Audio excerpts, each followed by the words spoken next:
उत्तर प्रदेश के एक छोटे से गांव में एक गरीब मां अपनी बेटी रानी के साथ रहती थी। मां का नाम सावित्री था। वह लोगों के घरों में काम करके अपनी बेटी को पढ़ाती थी। रानी बहुत समझदार और शांत स्वभाव की लड़की थी। वह हमेशा अपनी मां का हाथ बंटाती थी।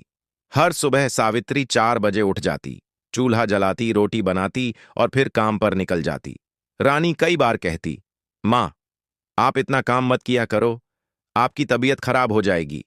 सावित्री मुस्कुराकर कहती, बेटी, जब तू बड़ी अफसर बनेगी ना, तब मेरी सारी थकान मिट जाएगी। रानी अपनी मां की बात सुनकर भावुक हो जाती। गांव के लोग अक्सर उनका मजाक उड़ाते थे।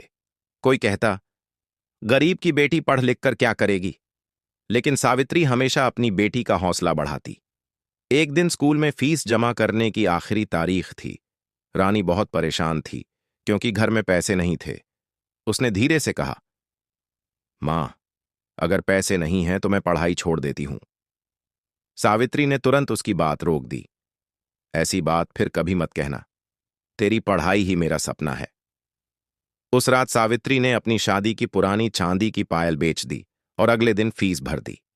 जब रानी को पता चला तो उसकी आंखों से आंसू निकल पड़े। मां, आपने मेरे लिए अपनी आखिरी निशानी बेच दी? सावित्री मुस्कुराई। मेरे लिए सबसे बड़ी निशानी तू है। समय धीरे धीरे बीतता गया। रानी पढ़ाई में हमेशा अव्वल आती रही, लेकिन लगातार मेहनत और गरीबी ने सावित्री को अंदर से कमजोर कर दिया था। उसे खांसी रहने लगी थी, मगर वह अपनी बीमारी छुपाती रही। एक रात तेज बारिश हो रही थी। घर की छत से पानी टपक रहा था। रानी पढ़ाई कर रही थी और सावित्री चुपचाप उसे देख रही थी। सावित्री बोली, रानी, अगर मैं कभी तेरे साथ ना रहूं तो। रानी तुरंत बोल पड़ी, मां, ऐसी बातें मत करो। सावित्री हल्का सा मुस्कुराई, मैं बस इतना चाहती हूं कि तू कभी हार मत मानना। कुछ दिनों बाद सावित्री की तबीयत अचानक बहुत खराब हो गई। गांव के डॉक्टर ने कहा कि उसे शहर के अस्पताल ले जाना पड़ेगा, लेकिन इलाज के लिए बहुत पैसे चाहिए थे। रानी ने गांव के हर घर में मदद मांगी, मगर किसी ने साथ नहीं दिया। तभी स्कूल के एक शिक्षक आगे आए। उन्होंने कुछ पैसे इकट्ठा किए और सावित्री को अस्पताल पहुंचाया। अस्पताल में डॉक्टर ने कहा, इनका इलाज देर से शुरू हुआ है। रानी पूरी रात अपनी मां का हाथ पकड़कर बैठी रही। मां, आप ठीक हो जाओ ना, मैं आपके बिना नहीं रह सकती।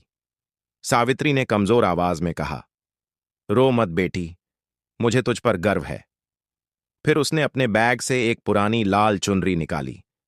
ये चुनरी मेरी मां ने मुझे दी थी, अब मैं तुझे दे रही हूं। जब भी मुश्किल आए, इसे देखकर याद करना कि तेरी मां हमेशा तेरे साथ है।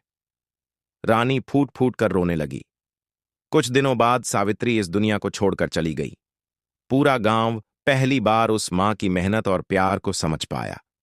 रानी बिल्कुल अकेली हो गई थी, लेकिन उसने अपनी मां का सपना नहीं छोड़ा। वह दिन रात मेहनत करती रही। कई साल बाद उसी गांव में बड़ी बड़ी गाड़ियां आकर रुकीं। गांव वाले हैरान थे। एक लड़की अफसर की वर्दी पहनकर गाड़ी से उतरी। वह रानी थी।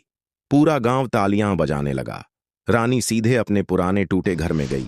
उसने अपनी मां की तस्वीर के सामने वही लाल चुनरी रख दी। आंखों में आंसू लेकर बोली, मां, आज आपकी बेटी अफसर बन गई। हवा धीरे धीरे चल रही थी। ऐसा लग रहा था जैसे सावित्री अपनी बेटी को आशीर्वाद दे रही हो। उस दिन रानी ने पूरे गांव के गरीब बच्चों की पढ़ाई का जिम्मा उठाया और उसने एक स्कूल बनवाया जिसका नाम रखा मां सावित्री विद्यालय। स्कूल के बाहर बड़े अक्षरों में लिखा था, एक मां की मेहनत कभी व्यर्थ नहीं जाती। अगर आपको कहानी अच्छी लगी तो लाइक, सब्सक्राइब जरूर करें और कमेंट करके बताइए कि कहानी कैसी है। धन्यवाद।